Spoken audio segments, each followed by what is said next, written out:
লালমনিরহাটে পুনর্নির্মাণাধীন বিমানবন্দরের প্রকল্পটি যতটা না অবকাঠামোগত উন্নয়ন, তার চেয়ে বেশি একটি কৌশলগত ও ভূ রাজনৈতিক ইস্যুতে পরিণত হয়েছে। এর ভৌগোলিক অবস্থান, ভারতীয় সীমান্তের সন্নিকটে এবং সাম্প্রতিক আন্তর্জাতিক প্রেক্ষাপট একে একটি আঞ্চলিক উত্তেজনার কেন্দ্রবিন্দুতে পরিণত করেছে।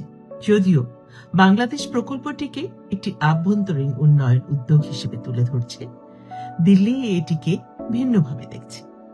বিশেষ করে প্রফেসর ইউনূসের চীন সফর ও সামরিক নজরদারির জল্পনা ভারতের নিরাপত্তা সংক্রান্ত উদ্বেগকে উস্কে দিয়েছে। ভারতের প্রতিক্রিয়ায় স্পষ্টভাবে প্রতিফলিত হয়েছে, তারা এই প্রকল্পকে কেবল একটি অর্থনৈতিক কার্যক্রম হিসেবে দেখছে না, বরং এটি তাদের কৌশলগত বলয়ের জন্য একটি সম্ভাব্য চ্যালেঞ্জ হিসেবে বিবেচিত হচ্ছে। লালমনিরহাট প্রকল্পকে অনেকেই চীনের বেল্ট অ্যান্ড রোড ইনিশিয়েটিভের অর্থাৎ BRI এর সম্প্রসারণ হিসেবে ব্যাখ্যা করছেন। তবে বিষয়টি শুধু চীনা প্রভাব বৃদ্ধির মধ্যে সীমাবদ্ধ নয়, এটি বাংলাদেশের বহুমাত্রিক রাজনীতির বাস্তবায়নের অংশ, যেখানে ঢাকা চীন, ভারত এবং পশ্চিমা শক্তিগুলোর সঙ্গে ভারসাম্যপূর্ণ সম্পর্ক বজায় রাখতে চাইছে।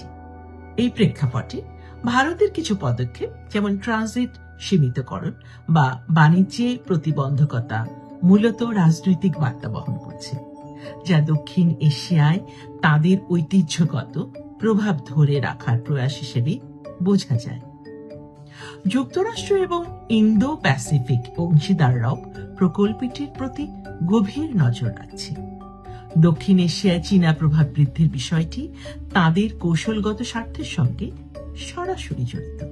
বিশেষজ্ঞদের মতে, যদিও লালমনিরহাট প্রকল্পটি বেসামরিক, এর ভৌগোলিক অবস্থান ভবিষ্যতে সামরিক নজরদারি বা জরুরি প্রয়োজনে ব্যবহারযোগ্য হয়ে উঠতে পারে।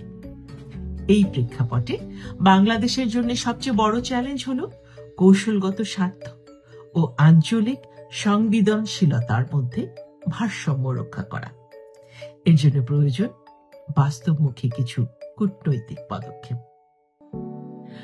লালমনিরহাট বিমানবন্দর কেবল একটি উন্নয়ন প্রকল্প নয়, it is a strategic signal. এটি বাংলাদেশের পররাষ্ট্র, আঞ্চলিক ভারসাম্য রক্ষা এবং বড় শক্তিগুলোর সঙ্গে কৌশলগত বোঝাপড়ার সক্ষমতার পরীক্ষা। এই ধরনের প্রকল্প সঠিকভাবে পরিচালনা করতে গেলে কেবল অর্থনৈতিক যুক্তি নয়, প্রয়োজন দূরদর্শী কূটনৈতিক বিচক্ষণতা ও অংশীদারিত্ব ভিত্তিক কৌশল।